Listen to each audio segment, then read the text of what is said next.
Akhirnya Jawa Des tewas dan tidak layak ke dalam World Cup. Jom kita tanya Wim Nur, macam manakah perasaan Endon selepas Endon tim Sayo ini tewas? Saya merasakan bahawa tim kami tidak kalah.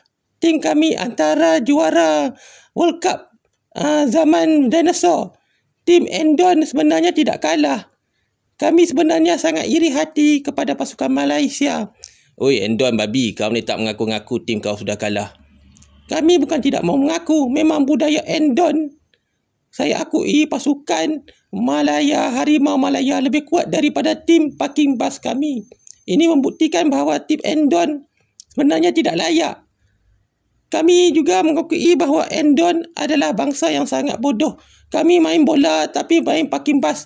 Saya sangat kecewa sama tim Jam Jurulatih, pengurus Erick Thohir. Kamilah yang iri sama tim Malaysia. Kami telah report kepada FIFA. Akhirnya kami, bangsa bodoh Asia, tewas. Mari saya ceritakan wajah report FIFA. Inilah Erick Thohir, manager pasukan Endon Dash. Wajah report FIFA ni adalah daripada tim Endon sendiri. Disebabkan mereka tidak layak lagi ke dalam Piala Dunia 2026. Kita boleh bayangkanlah bahawa tim Endon ni memang tak tahu main bola. Jika kita kaji, mereka layak pun sebab mereka satu kumpulan dengan tim lemah di negara Arab dan tim lemah di Asia seperti Vietnam dan Thailand. Malaysia telah mengalahkan Thailand atau Vietnam. Kebanyakan pasukan Indonesia sebenarnya mereka ni layak give away je. Mereka jumpa pasukan yang lemah dan mereka layak ke pusingan ke-5, ke-6 bertemu dengan pasukan Arab yang antara sejarah yang terkuat lah seperti Saudi. Tim Jawa Des ni pasukan balasahan Malaysia je. Kita pernah belasah mereka 6 tahun dulu. Kita main dekat Bung Karno, kita menang 2-1. Masa tu Sumaris skor 2-1, saya ingat lagi. Dan mereka kalah. Mereka mengamuk, mereka menyerang pasukan Malaysia. Begitulah tim Jawa Des kan. Pasukan yang orang kata kalau jumpa ASEAN pun mereka tak lepas. Mereka cuma layak kelayakan Piala Dunia pun sebab mereka satu kumpulan dengan tim-tim lemah. Lagi satu, mereka menggunakan rasuah lah kan. Mereka banyak main dekat negara Endon. Pasukan Endon sebenarnya tak kuat. Mereka hanya main Parking Bus. Dan tadi dah terbukti lah Wim Nur cakap memang pasukan Endon main teruk, main Parking Bus. Orang cacat pun boleh main bola lah kalau macam tu.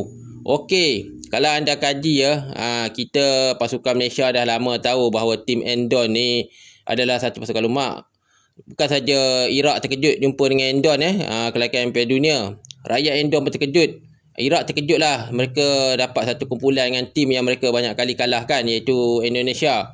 Jadi mereka mengakui lah bahawa tim Indonesia sebenarnya takut lah dan tak layak. Kami sangat takut lah jumpa Iraq. Lain tu, tim Sarawak Jawa Des ni juga mengaku kami adalah pasukan antara yang terkuat lah di dalam blok pasukan anjing-anjing di Asia. Kami sebenarnya main Parking Bus saja dan layak. Itulah hakikatnya. Endon tim lemah, tapi orang terkejut macam mana dia boleh layak pusingan ke-5, ke-6. Antara satu sebab mereka satu kumpulan dengan Thailand dan Vietnam. Lepas tu mereka guna import daripada Netherlands. Endon juga antara satu tim yang kita kaji permainan mereka daripada dulu hingga sekarang, Parking Bus. Parking Bus ni mereka meletakkan keseluruhan player Endon di bawah dan menentu counter attack untuk menjaringkan gol. Endon ni kalau nak ikutkan memang tak layak lah kan untuk main mana-mana pertandingan sebab mereka ni suka main macam orang sakit. Maksudnya kalau kamu main dengan tim mereka, mereka berkumpul. Jadi mereka membuat serangan counter attack untuk menjaringkan gol seperti pasukan Vietnam.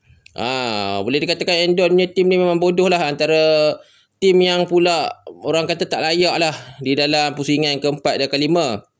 Mereka main Parking Bus. Lepas tu mereka macam tanam anggur lah. Kalah dan bodoh lah. Kata orang Arab, tim Endon ni mereka terkejut lah. Bukti dah lah main Parking Bus tapi Saudi akhirnya menang. Adakah Endon ada peluang? Dah tak ada dah. Pada masa akan datang, negara-negara lain akan buat pemain daripada import dan diserahkan ke dalam player negara. Jadi terbuktilah tim Endon ni gagal dan mereka pula menyalahkan pengadil daripada China. Biasalah main dengan tim Endon ni. Bila dah kalah main bola tak bagus. Macam ekonomi lah, Malaysia bagus daripada mereka, tapi mereka datang kat sini jadi pendatang haram pun sebelagak. Lepas tu sekarang ni apa nasib tim Endon? Bubar lah. Dah lah report tim Malaysia dekat Harimau untuk kelayakan Piala Asia. Babi lah Endon ni. Padan muka, akhirnya kalah juga tim Endon ni. Tadi si anjing Yuano pun dah mengaku bahawa mereka ni sebenarnya bernasib baik je. Kalau nak ikut ke atas kertas memang tak ada peluang pun pasukan Endon ni layak Piala Dunia. Dah lah report tim Malaysia, punya sakit hati. Pergi mereka pergi sana. Dan mari kita tanya orang Endon babi ni, apa perasaan kau selepas anjing Endon tewas? Saya rasa kita Endon Dash gagal Piala Dunia sebab pengadil. Itulah alasan dia babi. Dan apa pun akhirnya Malaysia menang.